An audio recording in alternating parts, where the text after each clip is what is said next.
Captain Alan Foster stood on the bridge of the Earthship Intrepid, watching as the massive Xerion mothership came into view.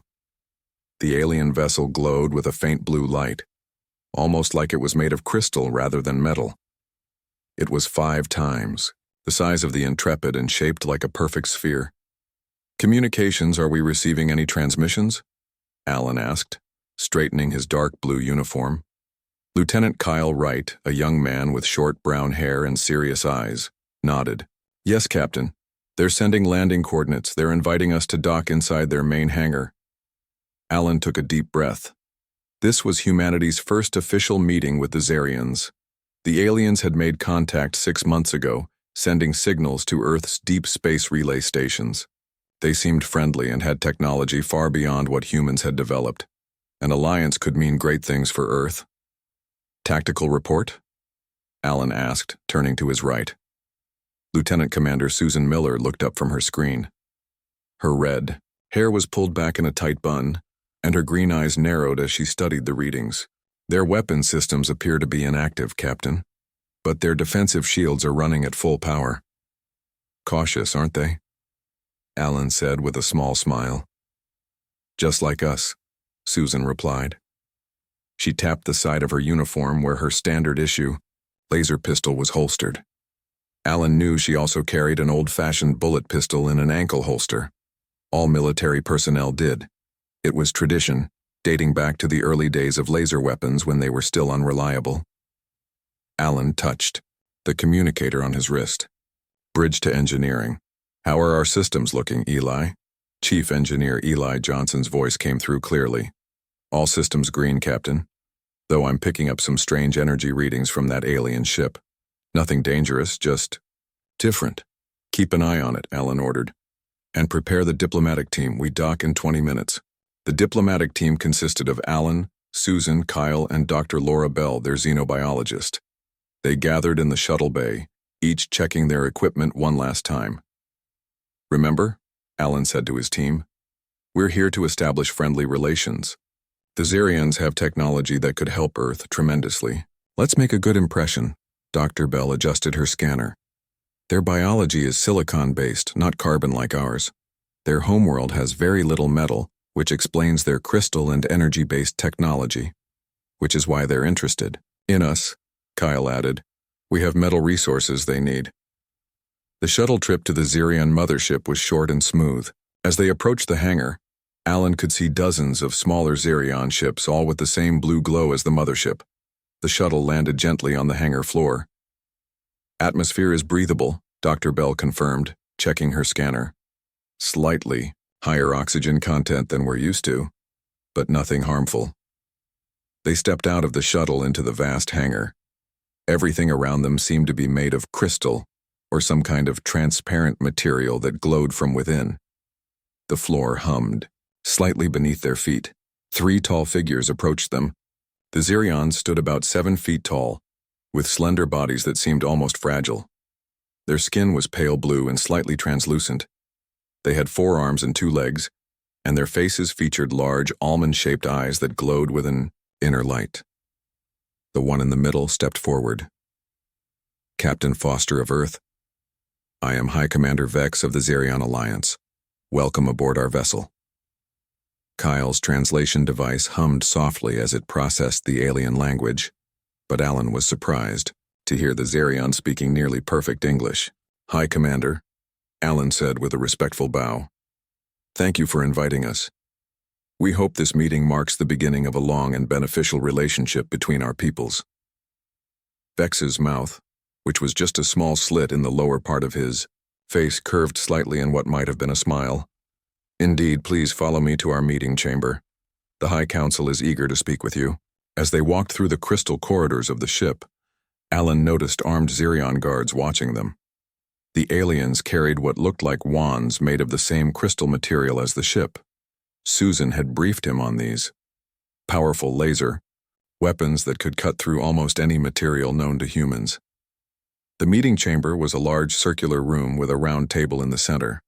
The walls seemed to shift and change color slightly, creating a calming effect. 5 more Xerions sat at the table, each wearing different colored robes that seemed to glow from within. "The High Council," Vex announced, gesturing for the humans to take seats. Alan and his team sat down, and formal introductions began. The meeting progressed well, with discussions about trade, cultural exchange, and technology sharing. The Zarians were particularly interested in Earth's mining techniques, while Alan was fascinated by their advanced medical technology. After about an hour, one of the council members, wearing a deep purple robe, stood up. "Perhaps a tour of our ship would be beneficial? We could show you our medical facilities, which I believe were of particular interest." Alan smiled. "We would be honored." They followed the council members through more crystal corridors. Alan noticed they were going deeper into the ship, away from their shuttle. He caught Susan's eye, and she gave a small nod. She had noticed, too. The corridor suddenly ended at a large door. The purple-robed council member placed his hand on a panel beside it, and the door slid open. Inside was not a medical facility, but a large room filled with armed Zarion guards. Their crystal wands were pointed directly at the human team. Vex's voice changed, becoming harder. "Disarm them. Take all their technology." Before Alan could react, a pulse of energy swept through the room. His laser pistol sparked and went dead at his side. He saw the same happen to Susan's and Kyle's weapons. "What is the meaning of this?" Alan demanded, his hand instinctively moving to his now useless laser pistol. The purple-robed Zirion stepped forward, his face no longer friendly. "I am Commander Zix of the True Path. The weak fools of the High Council may wish for peace with your kind, but we know better. Humans are dangerous. You will help us demonstrate this to the galaxy." Guards moved forward, taking their dead laser, weapons and all their electronic equipment, communicators, scanners, everything. Zix looked at the disabled laser pistols with contempt. "Such primitive energy weapons. No wonder your species still relies on mining and raw materials." Alan noticed that the guards ignored the slight bulge at Susan's ankle where her backup pistol was hidden. They clearly didn't recognize it as a weapon. "Take them to the holding cells," Zix ordered. "The energy fields will keep any of their remaining technology from working." As they were led away, Susan brushed close to Alan and whispered, "They don't know about the bullets." Alan gave a barely perceptible nod. That oversight might be their only chance. The Zarions had evolved without metal resources and had developed their technology along completely different lines. To them, physical projectile weapons were so ancient and obsolete that they didn't even register as a threat. That would be their mistake. As the door to their cell, a room surrounded by humming energy fields, closed behind them, Alan looked at his team. "Everyone okay?" They nodded, though Dr. Bell looked pale and frightened. "What now, Captain?" Kyle asked quietly. Alan looked at Susan. "Now we wait for the right moment, and then we show these aliens why humans still carry bullets in a laser war." The cell was a perfect cube, with walls that shimmered with blue energy. There was no visible door, just a section of the wall that became solid when the guards activated it. The energy fields hummed with a low sound that made Alan's teeth ache. "These fields are disrupting all electronic equipment," Susan said, checking her dead laser pistol. "Nothing with a power source will work in here." Kyle sat on the floor, his back against one wall. I could understand bits of what they were saying. The one called Zix isn't working with the real Zirion government. He's part of a group called the True Path. "A radical faction," Alan said, pacing the small space. "They clearly don't agree with the official policy of making friends with humans." Dr. Bell hugged herself, looking worried. "What do they want with us?" Alan stopped pacing. "Good question. Why not just kill us if they hate humans so much?" "I think I know," Kyle said quietly. "I heard Zix mention something about using our ship. I think they plan to use the Intrepid to attack other alien species, maybe make it look like humans are aggressive." Susan nodded slowly. "A false flag operation. They want to start a war and make humans look like the bad guys." Alan felt cold fear in his stomach, but kept his face calm for his team. "That would turn the whole galaxy against Earth before we've even properly joined the interstellar community. The group fell silent, each lost in their own thoughts. After what felt like hours but was probably only 30 minutes, Susan spoke up. "Captain, I still have my backup." Alan looked at her. The energy fields in the cell cast blue shadows across her face, making her look almost alien herself. He nodded slightly, understanding what she meant. Kyle looked confused. "Backup? But our electronics are dead." Susan smiled and rolled up her pant leg, revealing a small pistol strapped to her ankle. "This isn't electronic. It's a good old-fashioned revolver. 6 bullets, no power source needed, just mechanical action." Dr. Bell's eyes widened. "They didn't take it." "They didn't recognize it as a weapon," Alan explained. "The Xerions evolved on a planet with almost no metal. Their entire technology is based on crystals and energy. They don't have a concept of projectile weapons." Susan carefully removed the pistol from its holster. "This isn't much, but it might give us a chance. We need more information before we try anything," Alan said. "Kyle, you said you could understand some of their language?" Kyle nodded. "I've been studying it for months. I'm not fluent, but I can get the general idea." "Good. When the guards come back, try to listen to what they're saying. We need to know their plans and timing." They didn't have to wait long. The wall section solidified, and 2 Xerion guards entered, carrying what looked like trays of food. The items on the trays glowed slightly and smelled strange.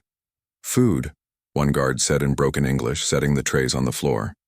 "Eat." While the guards watched them, Kyle pretended to stumble slightly, moving closer to the aliens. Alan saw his communications officer's ears perk up as the guards spoke to each other in their own language. After the guards left, Kyle turned to the others, his face serious. "They're moving fast. They plan to launch their attack in less than 24 hours. They've already taken control of the Intrepid and are loading it with weapons." Alan felt a surge of anger. "Not on my watch. Susan, how good are you with that revolver?" 5 years champion of the Earth Fleet shooting competition," she replied with a grim smile. "At this range, I won't miss." "Good. Here's what we're going to do." Alan outlined his plan. It was simple by necessity. When the guards returned, Susan would use her revolver to force them to lower the energy fields around the cell. Then they would split up. Kyle would try to reach the communications center to alert the real Xerion government, while Alan, Susan, and Dr. Bell would head for the hangar to stop Zix from using their ship.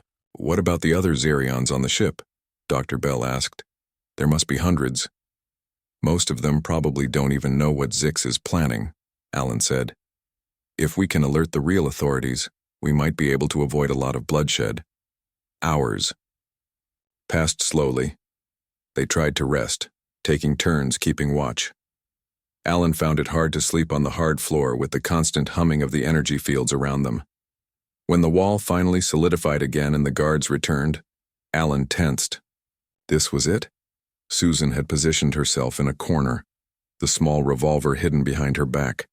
As the guards entered, she stepped forward. "Now!" Alan shouted. Susan raised the pistol and fired. The sound was deafening in the small space. The bullet hit the crystal wand in the first guard's hand, shattering it. The guard screamed, a high-pitched sound that hurt Alan's ears. The second guard raised his wand, but he was too slow. Susan's second shot hit the control panel on his wrist. Sparks flew, and suddenly the humming of the energy field stopped. "Move!" Alan ordered, rushing forward to tackle the first guard. The Xerions were strong but seemed surprised by the physical attack. Their species likely didn't engage in hand-to-hand combat much. Alan managed to knock the first guard unconscious while Susan kept the second one covered with her pistol. "What is that weapon?" the second guard asked, his large eyes fixed on the revolver in Susan's hand. "Something you should have taken when you had the chance," Susan replied coldly. Kyle quickly searched the unconscious guard and found a small, crystal device. "I think this is a map of the ship," he said, studying the glowing display. "The hangar is this way, and the communication center is there." Alan nodded. "Remember the plan. Kyle, get to communications. Susan and I will head for the hangar. Dr. Bell, stay with Susan. They moved into the corridor outside their cell. The ship was quiet, with only a few Xerians visible in the distance. Alan guessed that most of the crew wasn't involved in Zix's plan and were going about their normal duties. We have about 4 hours before they plan to launch, Kyle said, checking the crystal device again. I should be able to reach the communication center in 20 minutes if I don't run into trouble. Be careful, Alan told him. Try not to hurt anyone unless absolutely necessary. Most of these Xerions are probably innocent. Kyle nodded and turned down a side corridor, moving quickly and quietly. Alan looked at Susan and Dr. Bell. Now for the hard part. Let's go get our ship back. The 3 humans moved through the crystal corridors of the alien ship, staying out of sight as much as possible. Susan led the way, her revolver ready. They had 4 bullets left and a ship full of enemies to face. But they had surprise on their side, and the Xerions were about to learn an important lesson about human ingenuity and why, even in an age of laser weapons, humans still carried bullets. Alan, Susan, and Dr. Bell moved quietly through the crystal corridors of the Xerion ship. They pressed themselves against a wall as a group of aliens walked past, their forearms moving in graceful patterns as they talked among themselves. They don't seem to know anything's wrong, Dr. Bell whispered once the aliens had passed. I don't think Zix told the regular crew about his plans. Alan nodded. That works in our favor. Kyle should be able to reach the communications center without too much trouble. Susan checked her revolver. 4 bullets left. We need to be careful. They continued forward, following the map they had taken from the guard. The corridors all looked similar, with the same glowing crystal walls, but Alan had a good sense of direction and kept them on course. After about 10 minutes of careful movement, they heard shouting ahead. Alan held up his hand and they stopped. Sounds like they've discovered we're missing, he said softly. 3 Xerion guards ran past the corridor junction ahead of them, their crystal wands ready. They didn't look in the humans' direction. They're searching for us, Susan said. We need to move faster. They picked up their pace, no longer trying to stay completely hidden. Speed was now more important than stealth. According to the map, they were getting close to the hangar. As they turned a corner, they came face to face with a Xerion guard. He raised his crystal wand in surprise. Susan reacted instantly, firing her revolver. The bullet struck the wall next, to the guard's head, sending crystal shards flying. The guard ducked and Alan rushed forward, tackling him to the ground. Don't make a sound, Alan warned, his hand over the alien's mouth slit. The guard's eyes were wide with fear. He nodded slightly, and Alan carefully removed his hand. What was that weapon? The guard asked, his voice trembling as he looked at Susan's revolver. It's called a gun, Susan replied. It fires small metal projectiles at high speed. The guard looked confused.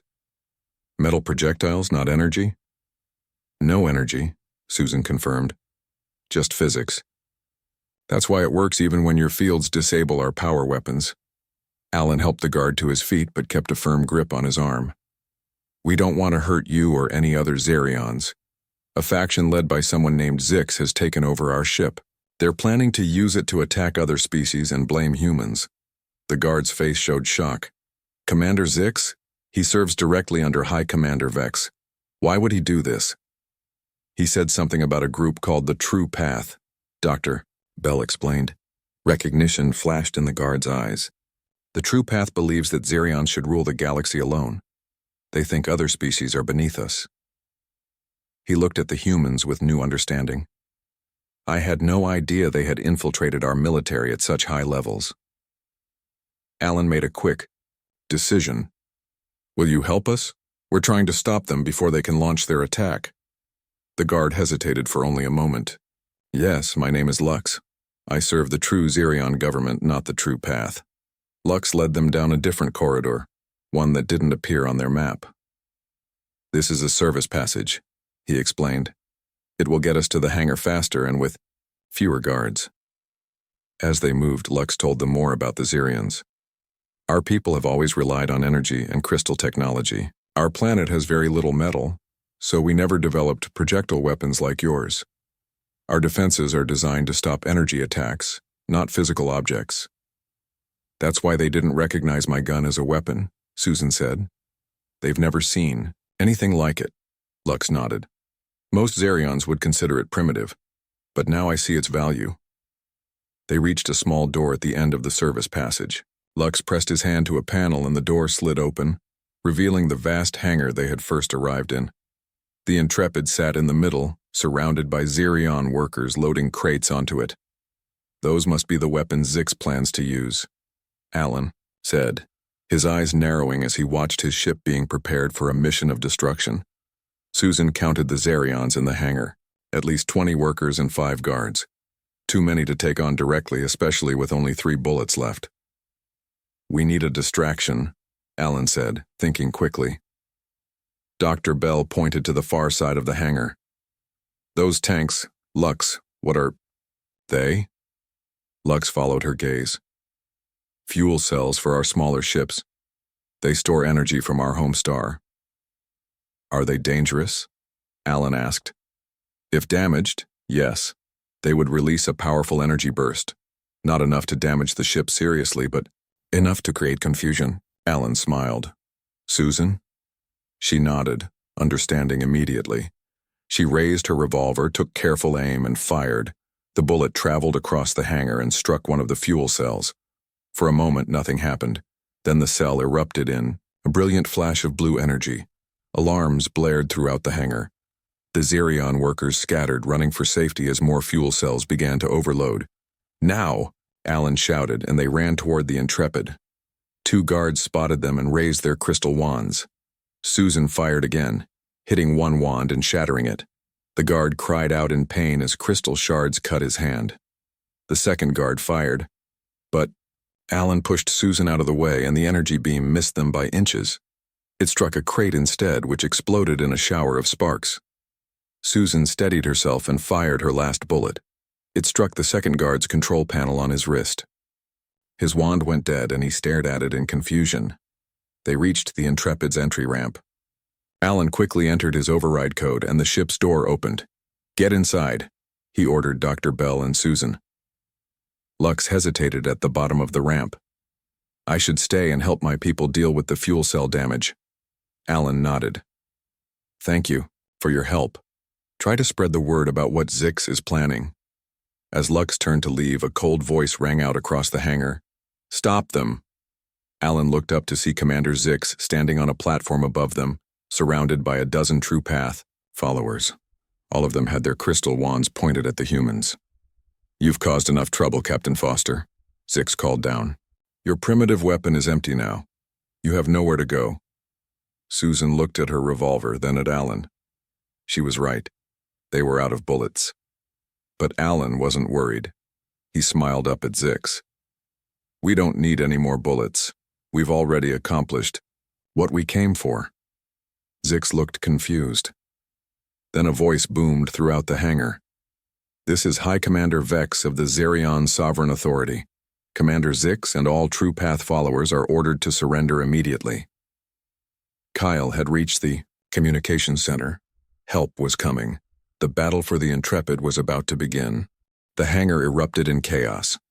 Loyal Zerion forces poured in from the main entrances, their crystal wands raised. Zix's followers turned to face them, and energy beams began to fly across the large space. Get inside the ship, Alan shouted to Susan, and Dr. Bell pushing them up the ramp. Once inside the Intrepid, Alan rushed to the bridge, with Susan and Dr. Bell following close behind. He dropped into the captain's chair and quickly began activating systems. The engines are still online, he said with relief. Zix's people didn't have time to modify them yet. Susan took her position at the tactical station. Weapons are offline. They must have disabled them first. We don't need weapons, Alan said. We just need to get our ship away from them. The view screen showed the battle in the hangar. The loyal Zerion forces outnumbered Zix's followers, but the rebels fought fiercely. Energy beams crisscrossed the space, leaving scorch marks on the crystal walls. Look, Dr. Bell pointed to a figure running across the hangar floor, dodging energy beams. It's Kyle, Susan exclaimed. Alan hit the external speaker control. Kyle, we're in the ship. Run. Kyle sprinted toward the Intrepid, energy beams barely missing him. A Xerion in official-looking robes ran alongside him, providing cover. "That's High Commander Vex," Dr. Bell said. "The real leader we were supposed to meet." Kyle and Vex reached the ramp and rushed inside. Moments later, they arrived on the bridge, both breathing hard. "Captain," Kyle gasped. "Vex helped me send out the alert. The whole Xerion military knows about Zix now." Vex straightened his glowing robes. He was taller than the other Xerions Alan had seen, with eyes that seemed deeper and wiser. "Captain Foster," Vex said, his voice deep and calm despite the chaos outside. "I must apologize for what has happened. The True Path has been a small problem for many years, but we never imagined they had reached such high positions in our military." "Apologies can wait," Alan replied. "Right now we need to secure this ship and stop Zix." Vex nodded. "My forces are pushing the rebels back, but Zix is—" An explosion rocked the ship, cutting off Vex's words. The view screen showed that one of the hangar doors had been blown open, creating a small breach to space. Emergency force fields quickly sealed the breach, but the sudden air movement had knocked many fighters off their feet. Through the confusion, a single figure ran toward the Intrepid, Commander Zix, his purple robes billowing behind him. "He's coming here," Susan warned, checking her empty revolver out of habit. "Close the ramp," Alan ordered, hitting the control. But it was too late. Zix leaped aboard just as the ramp began to rise. The rebel commander appeared in the bridge doorway, a crystal wand in each of his 4 hands. "This ends now," Zix said, his voice cold with anger. "You humans have ruined everything." Vex stepped forward. "Zix, surrender. Your followers are being captured as we speak. The True Path has failed." Zix laughed, a harsh sound that echoed in the bridge. "Failed? I don't think so. This human ship is loaded with enough weapons to destroy an entire city. If I can't use it to frame the humans, I'll use it to show everyone how dangerous they really are." Alan saw Zix's fingers tighten on his wands. In the next moment, energy beams would fill the bridge, likely killing them all. But before Zix could fire, Kyle grabbed a metal tool from a nearby engineering station and threw it with all his strength. The tool struck one of Zix's wands, knocking it from his hand. The wand clattered to the floor and skidded across the bridge. Zix fired his other 3 wands. Energy beams lashed out, but Vex pushed Susan aside, taking a glancing hit to his shoulder. The other beams struck control panels, which sparked and smoked. "The environmental systems are hit," Dr. Bell called out, checking a screen. "We're losing oxygen." Alan knew they only had moments to act. While Zix was distracted by Kyle's throw, Alan launched himself forward, tackling the Xerion commander. They crashed to the floor, Zix's remaining wands firing wildly, sending energy beams bouncing off the ceiling and walls. Susan jumped into the fight, trying to grab one of Zix's wands. The Xerion was surprisingly strong, using his 4 arms to keep both humans at bay while still holding onto his weapons. "Your primitive physical attacks cannot stop me," Zix hissed, his face twisted with hatred. "I am protected by the most advanced personal shield technology in the galaxy." Alan could feel it now, a slight resistance around Zix's body, like pushing against an invisible bubble. The shield was stopping them from directly touching the Xerion. Vex, despite his injured shoulder, tried to help, but one of Zix's energy beams caught him in the leg, and he fell back with a cry of pain. The situation seemed hopeless. Their weapons were useless against Zix's shields, and they couldn't physically restrain him because of those same shields. Then Alan remembered something from his academy days. An old instructor had once told him, "Energy shields stop energy and physical objects moving at high speeds, but they often let through objects moving slowly." It was worth a try. He backed away from Zix, raising his hands. "You're right," Alan said, seeming to surrender. "We can't stop you. Your technology is too advanced for us." Zix stood, his wands pointed at each of the humans. "Finally, you understand. Your species relies too much on physical strength and primitive weapons. True power comes from pure energy." Alan nodded, taking a slow step forward. "Before you kill us, I have a question. How does your shield work?" Our scientists would love to know, even if they never get the chance to use the knowledge. Zix smiled, pleased to demonstrate his superiority. It creates a field that stops any high-energy particle or fast-moving object. Nothing can penetrate it. Not energy beams, not your pathetic bullets. As he spoke, Alan inched closer. So it stops things moving quickly, but what about things moving slowly? Zix looked confused. Why would it need to stop something moving slowly? Such a thing poses no threat. Alan was now directly in front of Zix. Before the Xerion could react, Alan slowly pushed his hand through the shield. It offered resistance like moving through thick syrup, but his hand passed through. Then, with all his strength, Alan grabbed the control unit on Zix's chest and yanked it free. The shield flickered and died. Zix's eyes widened in shock. Sometimes, Alan said, the oldest tricks work the best. Susan moved forward and with a quick punch knocked Zix unconscious. The rebel commander collapsed to the bridge floor, his wands falling harmlessly from his hands. High Commander Vex limped over, looking at Zix with sadness in his large eyes. You have done what our most advanced warriors could not, Captain Foster. You found the weakness in our technology. Alan shook his head. Not a weakness, just a different approach. Sometimes the simple solutions are the ones we overlook. Outside, the ship, the battle was ending. The loyal Xerion forces had captured or subdued all of Zix's followers. The day was won, but the lesson was just beginning. 1 week after the battle on the Xerion ship, Alan stood at the head of a large crystal table in the main meeting chamber of the Xerion High Council. The room was filled with both Xerion and human officials. This time, there were no hidden weapons or secret plans, just genuine diplomacy.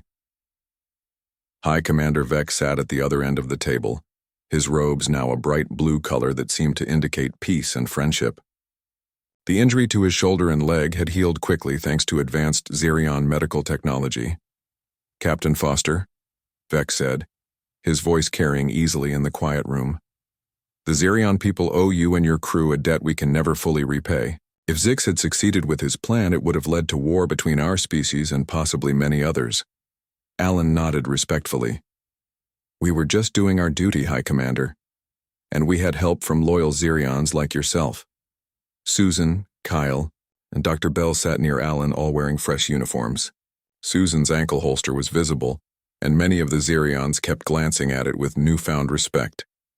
Vex gestured to a Xerion female who wore the robes of a scientist. This is Chief Scientist Nyx. She has been studying your projectile weapons and has some interesting findings to share. Nyx stood, her movements graceful despite having 4 arms. Thank you, High Commander. Humans, what you call bullets, have shown us a significant gap in our defensive technology. For thousands of years, we have focused solely on energy-based weapons and defenses, never considering simple physical projectiles as a threat. She activated a display in the center of the table, showing a diagram of a Xerion shield with a bullet passing through it. Our shields are designed to stop high-energy particles and objects moving at extreme speeds. But as Captain Foster demonstrated, slow-moving objects can pass through with only minimal resistance. Once inside the shield, these objects, or in your case, a hand, can cause significant damage. A murmur ran through the gathering. The human officials looked pleased, while many Xerions seemed embarrassed by this obvious oversight in their defense systems. But most interesting, Nyx continued, is why humans still carry these primitive weapons alongside your advanced laser technology. Lieutenant Commander Miller, would you explain the reasoning to the Council? Susan straightened in her chair. It's quite simple. Humans have learned through thousands of years of warfare that no single type of weapon is perfect for all situations. Energy weapons can be disrupted or deflected. Power sources can fail, so we keep backup systems, older, simpler systems that don't have the same vulnerabilities. She pulled her revolver from its holster and placed it on the table. Several Xerions leaned forward to look at it more closely. This weapon needs no power source. It uses a chemical reaction to propel a metal projectile. It works underwater, in vacuum, in energy disruption fields, places where energy weapons often fail. Is it as advanced as a laser pistol? No, but it's reliable, and sometimes reliability matters more than advancement. Dr. Bell added, it's a human trait to prepare for the unexpected. We call it redundancy, having backup systems in case primary systems fail. A wise practice, Vex acknowledged, one we Zerions will now adopt. He stood and walked around the table to stand before Alan. The Zerion High Council has voted unanimously to form an alliance with Earth. We believe our two species have much to learn from each other. Your technology combined with our energy science could lead to advancements that benefit us both. Alan smiled and stood to shake Vex's hand. A human gesture the High Commander had learned. Earth welcomes this alliance, High Commander. Together, we'll be stronger than either of us alone. After the meeting, Alan and his crew were escorted on a proper tour of the Zerion ship, the one they should have received when they first arrived. The Zerions were eager to share their technology, asking questions about human innovations in return. In the ship's science lab, Chief Scientist Nix showed them a new device she was developing. We call it a physical projectile launcher, she said, holding up what looked like a sleek, crystal version of a human pistol. It uses our energy technology to propel small metal objects at high speed, without the chemical propellant your weapons require. Susan examined the weapon with interest. You've already adapted our idea? Nix's mouth slit curved in what Alan now recognized as a smile. We may be old as a species, but we can still learn new tricks. Your visit has changed Zerion military thinking forever. Later, on board the Intrepid as they prepared to return to Earth, Alan sat in his quarters with Susan and Kyle, sharing a quiet moment before departure. I've been thinking, Kyle said, about what happened with Zix and his shields. It's a perfect example of something my old history professor used to say. Advanced civilizations often fall to simpler ones because they forget the basics. Susan nodded. The Zerions became so focused on energy technology that they forgot about simple physics. They created perfect defenses against the threats they knew but were blind to alternatives. That's why humans try to be ready for anything, Alan said. Our history is full of surprises, so we've learned to expect the unexpected. He looked out the viewport at the Zerion ship, its crystal structure glowing softly against the blackness of space. I think this alliance will be good for both our species. We'll learn from their advanced energy technology, and they'll learn from our paranoia, Kyle suggested with a smile. Alan laughed. Our preparedness, our redundant systems, our backup plans. Susan picked up her revolver from the table and checked it carefully before putting it back in its ankle holster. And our bullets. The Intrepid disengaged from the Zerion ship the next day, beginning its journey back to Earth. As they pulled away, Alan received one final message from High Commander Vex. Captain Foster, the Zerion language has a new saying now. As prepared as a human. It is our highest compliment for wisdom and foresight. We look forward to learning more from Earth in the coming years. Alan smiled as he sent a reply. And we look forward to learning from you, High Commander. Safe travels among the stars. As Earth's first starship turned toward home, Alan thought about the lessons both species had learned. The Zerions had discovered that sometimes ancient methods had value, and humans had been reminded why they kept those methods alive. In a universe full of advanced technology and energy weapons, there would always be a place for simple, reliable tools like bullets, not because they were better, but because they were different, and in the vastness of space, being ready for anything might make all the difference.